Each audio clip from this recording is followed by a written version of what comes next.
Haleluya. Puji Tuhan. Penuh sukacita saudara.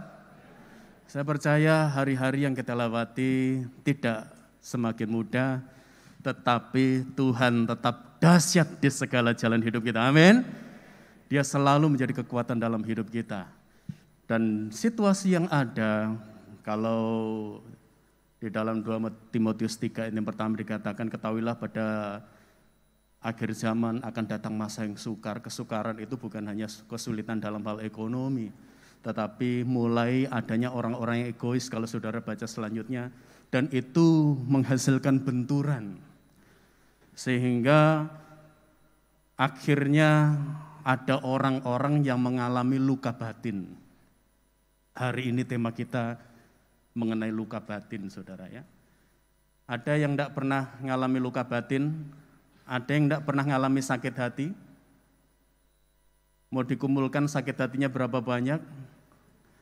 Saudara, luka batin, sakit hati, semua orang pernah mengalami. Bahkan mungkin hari ini saudara sedang mengalami luka batin.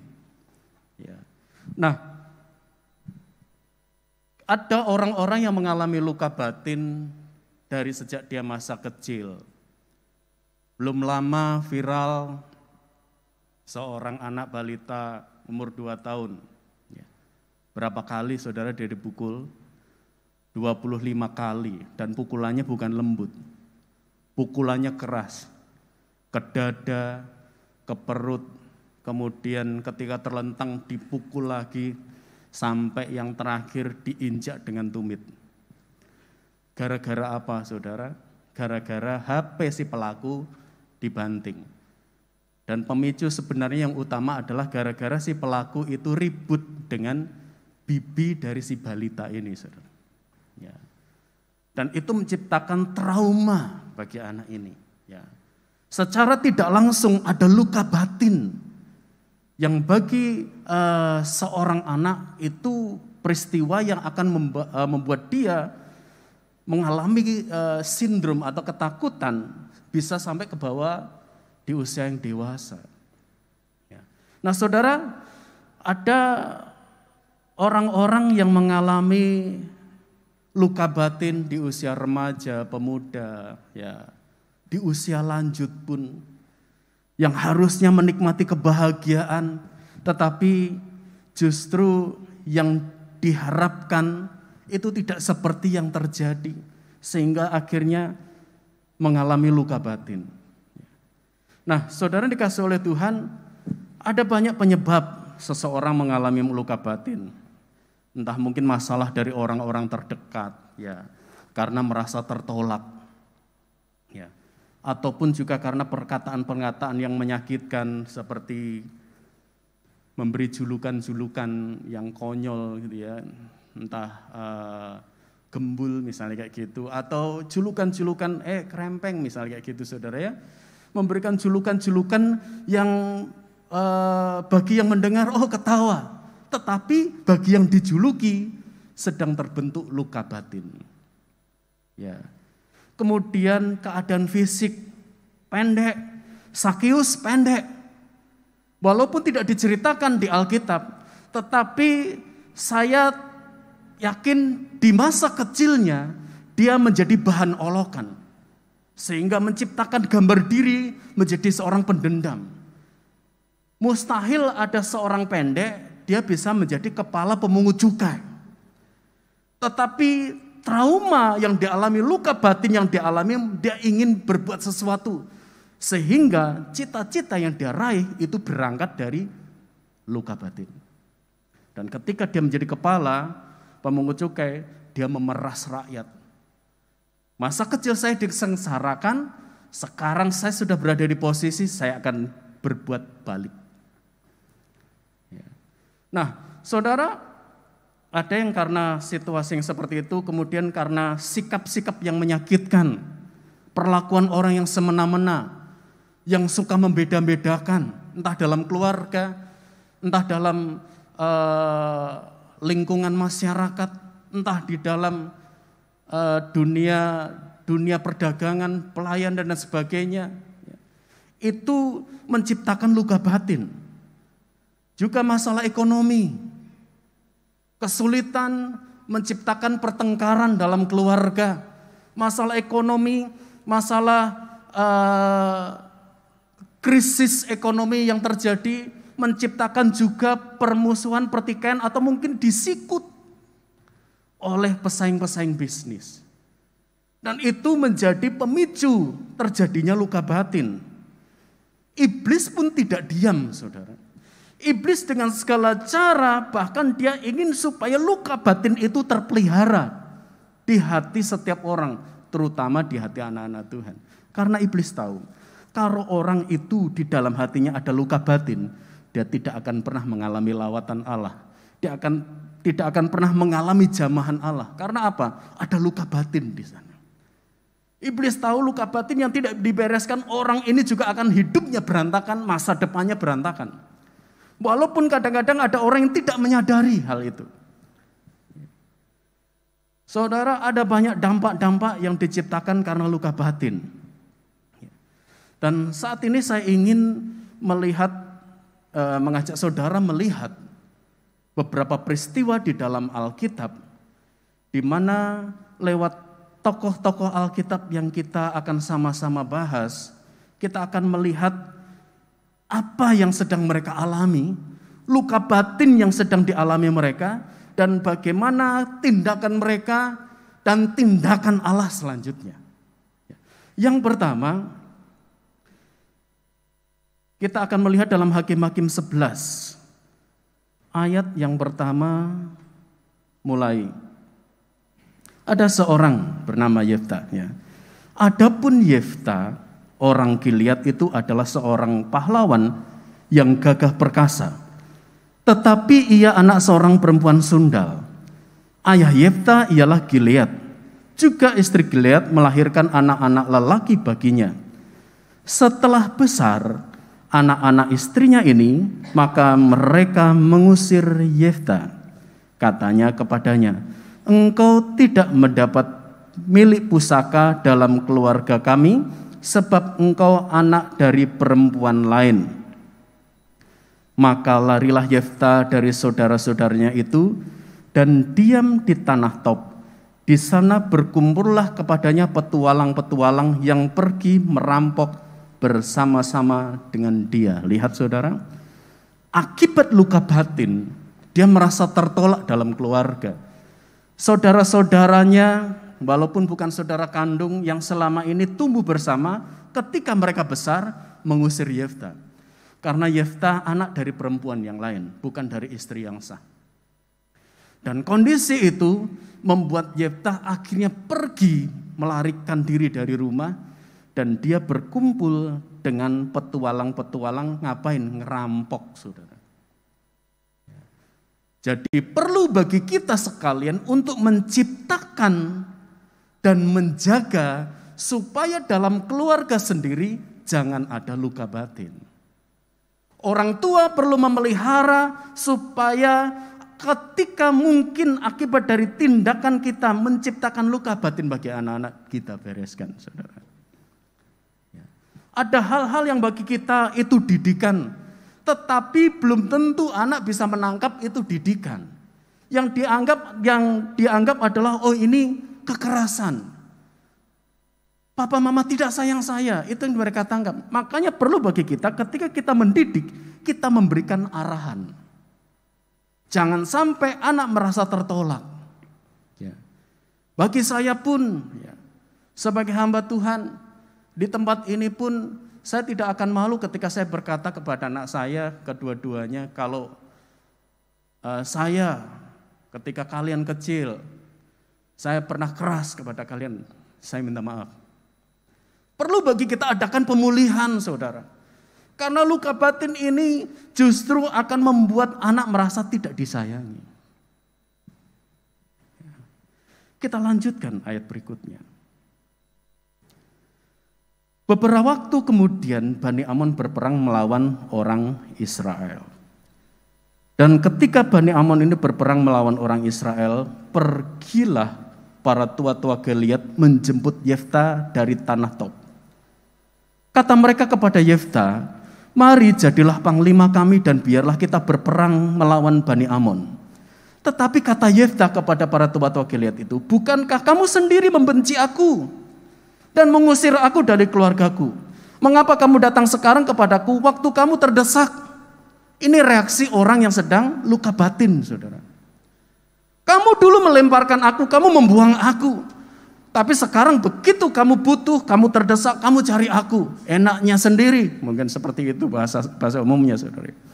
Ini reaksi orang yang mengalami luka batin. Tidak mudah untuk bisa menerima dengan baik. Karena apa? Luka itu membekas. Ibarat duri yang tertancap ketika disentuh sedikit rasanya nyeri. Dan kemudian ayat yang ke-8. Kemudian berkatalah para tua-tua Gilead kepada Yefta, memang kami datang kembali sekarang kepadamu. Ikutilah kami dan berperanglah melawan Bani Amon. Maka engkau akan menjadi kepala atas kami, atas seluruh penduduk Gilead. Kata Yefta kepada para tua-tua Gilead, jadi jika kamu membawa aku kembali untuk berperang melawan Bani Amon dan Tuhan menyerahkan mereka kepadaku, maka akulah yang akan menjadi kepala atas kamu. Lalu kata para tua-tua Gilead kepada Yefta, demi Tuhan yang mendengarkannya sebagai saksi antara kita, kami akan berbuat seperti katamu itu. Perhatikan ayat 11, saudara.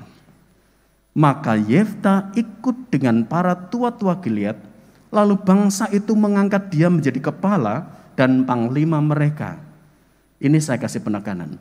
Tetapi Yefta membawa seluruh perkaranya itu ke hadapan Tuhan di Mizpah. Maksud ayat ini apa, saudara? Dia membereskan luka hatinya kepada Tuhan. Dia membereskan kebenciannya, rasa tertolaknya. Dia bereskan. Karena apa, saudara? Karena saya melihat ayat selanjutnya. Di dalam pasal 11 ayat 29 bagian A. Ya, di dalam Hakim-Hakim itu. Lalu roh Tuhan menghinggapi Yefta. Orang yang mengalami luka batin, orang yang sedang menyimpan dendam, tidak mungkin roh Allah melawat dia. Orang yang hidupnya tidak beres, tidak mungkin Allah melawat dia. Contohnya Saul. Ketika di dalam hatinya penuh dengan kebencian kepada Daud, roh Allah undur. Dia tidak lagi hidup dalam koridor terang firman Allah. Yang datang apa? Roh jahat. Ya, tetapi berbeda dengan Yefta. Roh Tuhan menghinggapi Yefta. Kenapa? Karena di ayat 11 dia sudah membereskan luka batinnya. Kalau luka batinnya tidak dibereskan, tidak mungkin roh Tuhan menghinggapi. Bahkan tidak mungkin terjadi di ayat yang kedua. Pasal 11 itu ayat 32. Kemudian Yefta berjalan terus untuk berperang melawan Bani Amon dan Tuhan menyerahkan mereka ke dalam tangannya. Perang menang, saudara. Masalah beres. Kalau menang berarti berbicara tentang keberhasilan. Jaminan masa depan. Dan ini yang dialami oleh Yefta. Ketika apa? Ketika dia sudah membereskan luka batinnya. Ya. Jadi hal yang pertama yang harus kita lakukan saat kita mengalami luka batin, bereskan dengan Tuhan seperti Yefta. Serahkan kepada Tuhan. Saya terluka, Tuhan. Saya terintimidasi, Tuhan. Saya merasakan ada perbedaan, Tuhan. Saya merasakan luka batin, Tuhan.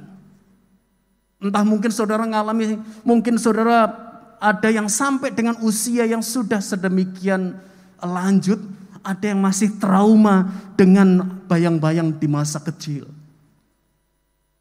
Ada juga mungkin timbul kebencian, sedangkan orang tua sudah meninggal. Ya.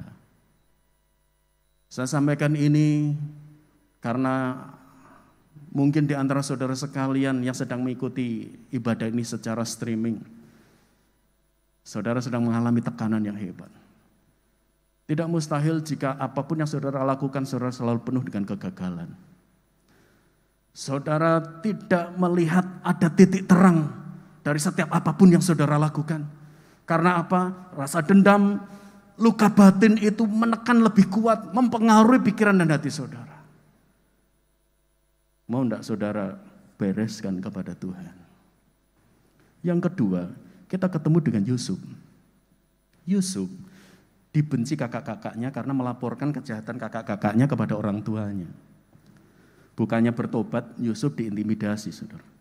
Juga karena mimpi Yusuf, mereka tahu bahwa artinya bahwa kakaknya, orang tuanya akan sujud menyembah kepada Yusuf. Mereka merasa tidak suka itu. Apalagi ini merupakan juga reaksi karena dalam keluarga merasa kakak-kakaknya dibedakan dengan perlakuan orang tuanya kepada Yusuf. Kemudian Yusuf diperlakukan sebagai budak ketika dijual kepada saudagar Ismail. Dan sampai akhirnya dia berada di rumah Potifar. Istri Potifar tertarik dengan Yusuf, ingin mengajak Yusuf untuk berbuat zina, berbuat cabul. Yusuf menolak sampai akhirnya satu kali perempuan ini memaksa Yusuf lari, jubahnya ketinggalan, difitnah, saudara. Ya. Disalahkan untuk sesuatu yang dia tidak lakukan, saudara. Kemudian masuk penjara, dan di penjara itu ada 2 pegawai istana, juru makanan dan juru minuman raja. Sampai akhirnya Yusuf mengartikan mimpi mereka, dan juru minuman ini akhirnya diangkat kembali untuk melayani raja, dan juru makanan diangkat ke tiang gantungan. Yusuf berpesan, kalau engkau sudah kembali ke posisimu jangan lupakan aku ya. Oh ya, saya tidak akan lupa. 2 tahun dia dilupakan, saudara. Dilupakan, sudah berbuat baik, sudah menolong, dilupakan. Ya. Ada alasan bagi Yusuf untuk luka batin, beruntun, saudara. Di keluarga, kemudian di tempat kerja, sampai akhirnya berada di penjara, tempat yang tidak nyaman. Tetapi perhatikan, ini menjadi hal yang kedua ketika kita mengalami luka batin, di mana Yusuf tetap hidup sesuai kehendak Tuhan, walaupun dia punya alasan untuk memelihara atau mengalami luka batin. Yusuf terus menjaga hubungan yang dekat dengan Tuhan. Makanya ketika dalam penjara di rumah Potifar, selalu ada dikatakan Tuhan membuat apa yang dilakukan oleh Yusuf berhasil. Kenapa? Yusuf menjaga hubungan dengan Tuhan. Ya. Dan Yusuf mau mengampuni. Ketika Tuhan angkat dia menjadi orang kedua di Mesir, saudara-saudara datang membeli gandum. Sampai akhirnya Yusuf bercerita, dia adalah Yusuf. Saudaranya takut, karena mereka tahu tindakan mereka sudah menciptakan luka batin bagi Yusuf. Tapi Yusuf mengampuni mereka. Tuhan memberkati, saudara. Ya. Karena apa, saudara? Karena Matius 6 ayat yang ke-15 sampai 16. Matius 6 ayat yang ke-15 sampai 16. Karena jikalau kamu mengampuni kesalahan orang, Bapamu yang di surga akan mengampuni kamu juga. Tetapi jikalau kamu tidak mengampuni orang, Bapamu juga tidak akan mengampuni kesalahanmu. Ya. Jadi belajarlah mengampuni. Mengampuni orang yang membuat kita mengalami luka batin. Minta Tuhan turunkan kuasa untuk saya bisa mengampuni. Yang ketiga, kita ketemu dengan Daud. Tadi saya sudah sempat bahas, Daud ini dikejar-kejar Saul, hendak dibunuh karena merasa tersaingi. Ya. Orang mengeluh-elukan, Saul beribu-ribu, Daud berlaksa-laksa. Bahkan Saul tahu ketika roh Tuhan itu bekerja atas diri Daud, Saul merasa dia perlu bunuh Daud. Ya. Dia bukan hanya mau membunuh tubuh, sebenarnya yang dilakukan sudah membunuh karakter, ya saudara. Daud punya kesempatan 2 kali di 1 Samuel pasal yang ke-24 dan 26 untuk ketika Saul mau membunuh dia, 1 kali di kemahnya diambil hanya tombak dan kendi. Kemudian ketika di goa Saul mau buang hajat, dia hanya potong puncak jubahnya. Ya, punya 2 kesempatan, tapi Daud tidak lakukan. Ya. Daud tahu bahwa ketika dia membalas sakit hatinya dengan menyakiti hati orang lain, itu tidak seperti yang Tuhan mau. Ya. Matius 5 ayat yang ke-43, 48. Matius 5 ayat yang 43 sampai 48. Kamu telah mendengar firman, kasihlah sesama manusia dan bencilah musuhmu. Tetapi aku berkata kepadamu, kasihilah musuhmu dan berdoalah bagi mereka yang menganiaya kamu, entah menganiaya fisik atau menganiaya perkataan atau tulisan di medsos. Mungkin seperti itu, saudara. Ayat yang ke-45, karena dengan demikian kamu menjadi anak-anak Bapamu yang di surga, yang menerbitkan matahari bagi orang yang jahat dan orang yang baik, dan yang menurunkan hujan bagi orang yang benar dan orang yang tidak benar. Ayat 46, apabila kamu mengasihi orang yang mengasihi kamu, apakah upahmu? Bukankah pemungut cukai juga berbuat demikian? Dan apabila kamu hanya memberi salam kepada saudara-saudaramu saja, apakah lebihnya daripada perbuatan orang lain? Bukankah orang yang tidak mengenal Allah pun berbuat demikian? Karena itu haruslah kamu sempurna, sama seperti Bapamu yang di surga adalah sempurna. Yesus keteladanan dalam kehidupan kita. Jadi artinya gini, saya tidak mau sapa dia kok. Oh, dia lukai hati saya sapa hanya orang yang cocok dengan saya. Tuhan katakan, apa bedanya dengan orang dunia? Ya. Kamu mengasihi orang yang mengasihi kamu, apa bedanya dengan orang dunia? Ya, Yesus ingin katakan seperti itu. Jadi yang ketiga yang harus kita lakukan, ketika kita mengalami luka batin, jangan balas dengan menyakiti. Jangan balas kejahatan dengan kejahatan. Jangan balas sakit hati dengan sakit hati. Tetapi balas dengan kasih, saudara. Daud membuktikan itu, saudara. Ketika Saul mati, Yonatan mati, dia cari, ada enggak keturunannya? Pada zaman itu harusnya hukum siapa generasi-generasi berikutnya dari seorang pemimpin besar, maka harus ditumpas supaya tidak terjadi kudeta di lain waktu, di lain hari. Ya. Dan ada ditemukan seorang bernama Mephiboset. Mephiboset ini kalau kita baca di 2 Samuel 4 ayat yang keempat, itu pernah terjadi. Kita baca di sana 2 Samuel 4 ayat yang keempat. Adapun Yonatan anak Saul mempunyai anak yang timpang. Ia adalah seorang anak yang berumur 5 tahun ketika terdengar kabar dari Yezreel tentang Saul dan Yonatan. Dan inang pengasuhnya mengangkatnya dan melarikan diri. Dan terjadilah ketika ia bergegas melarikan diri, ia terjatuh dan menjadi timpang. Adapun namanya adalah Mephiboset. Mephiboset ini anak dari Yonatan. Ketika satu peristiwa terjadi, inang pengasuhnya, pembantunya, itu mencoba menggendong, lari, jatuh, kakinya timpang. Jadi siapa yang bikin timpang? Tragedi. Bukan karena Mephiboset sendiri, saudara. Tetapi lihat, selama bertahun-tahun dia mengalami luka batin. Dan ketika Daud datang menunjukkan kasihnya kepada Mephiboset, karena di dalam 2 Samuel 9 ayat yang ke-6 sampai 8, di situ dikatakan, dan Mephiboset bin Yonatan bin Saul masuk menghadap Daud, ia sujud dan menyembah. Kata Daud, Mephiboset. Jawabnya, inilah hambamu Tuanku. Kemudian berkatalah Daud kepadanya, janganlah takut, sebab aku pasti menunjukkan kasihku kepadamu oleh karena Yonatan ayahmu. Aku akan mengembalikan kepadamu segala ladang Saul nenekmu, dan engkau akan tetap makan sehidangan dengan aku. Lalu sujudlah Mephiboset dan berkata, apakah hambamu ini sehingga engkau menghiraukan anjing mati seperti aku? Luka batin di masa kecil. Sampai dia menganggap dirinya anjing mati.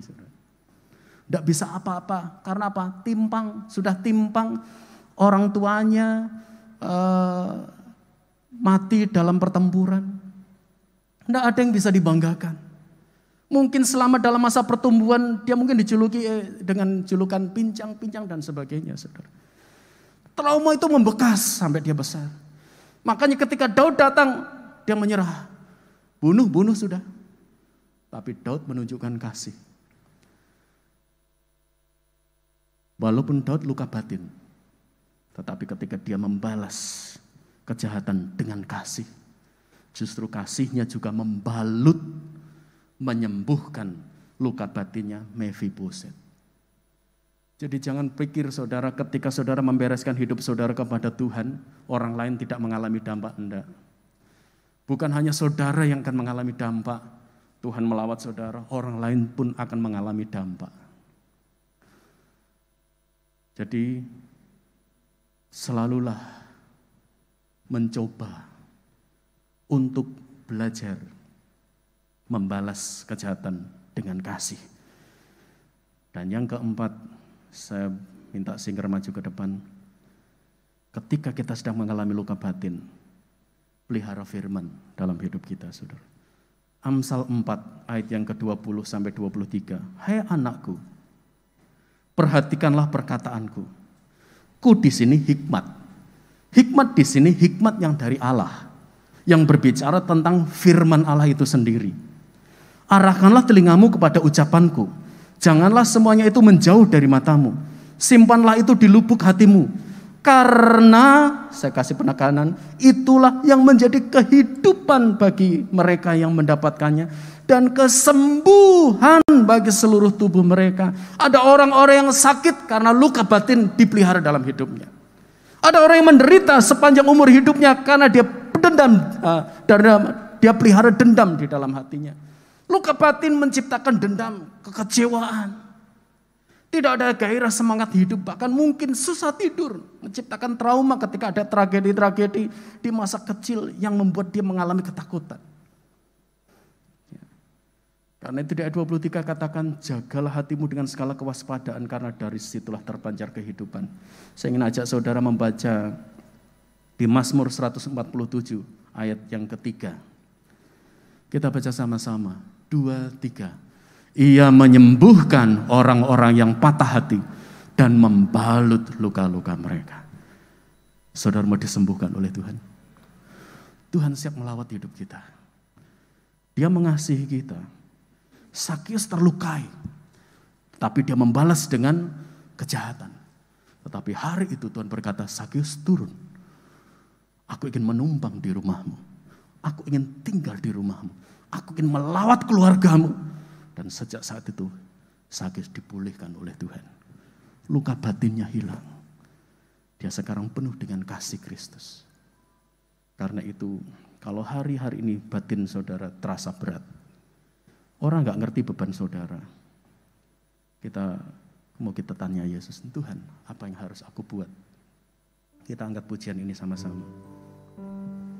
Mungkin dalam keluarga sedang ada luka batin antara suami dengan istri dan sebaliknya, kakak dengan adik, antar saudara-saudara seiman, antar keluarga. Matius 11 ayat 28 Yesus berkata, marilah kepadaku semua yang letih lesu dan berbeban berat, aku akan memberi kelegaan kepadamu. Bila hati terasa berat, tak seorang pun mengerti bebanku, ku tanya Yesus, apa yang harus ku buat?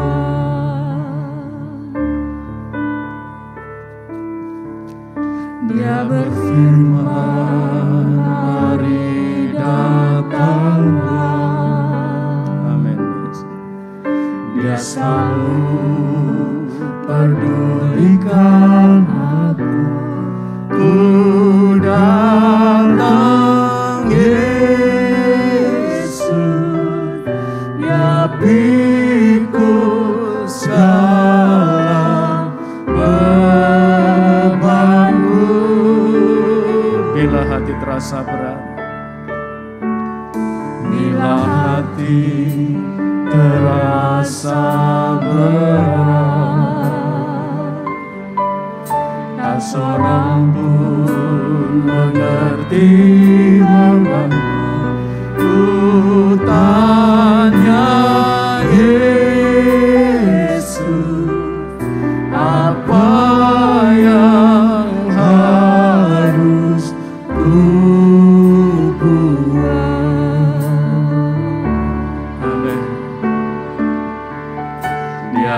firman, mari datanglah. Dia selalu pedulikan aku. Ku datang Yesus,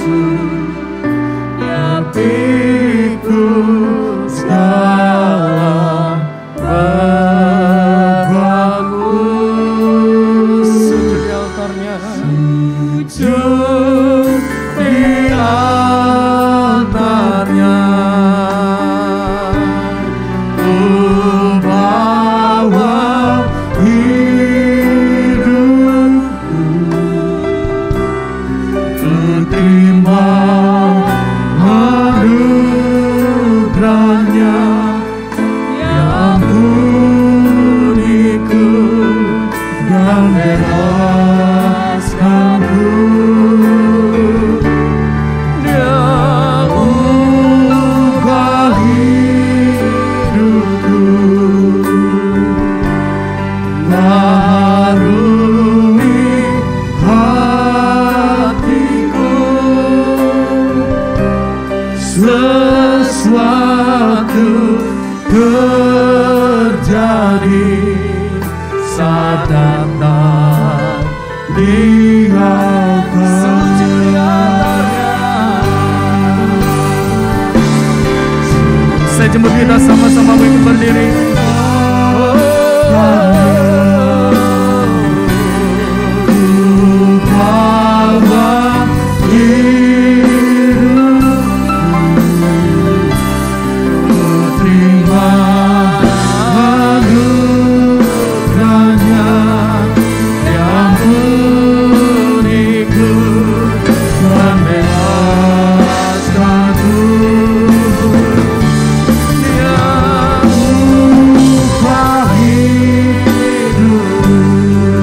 Izinkan Roh Kudus membaharui hidup kita.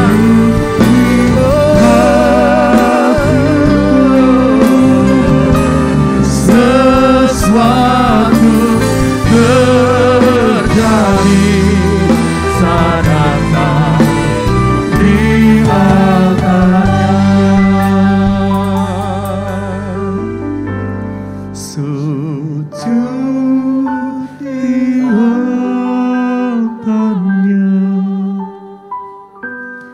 ku bawa hidupku, ku terima anugerahnya, diampuniku dan bebaskanku. Dia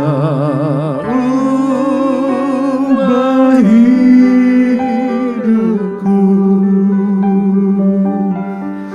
baharui hatiku. Sesuatu terjadi saat datang di altarnya. Sesuatu terjadi, sesuatu terjadi, pemulihan terjadi, pemulihan terjadi, kesembuhan terjadi.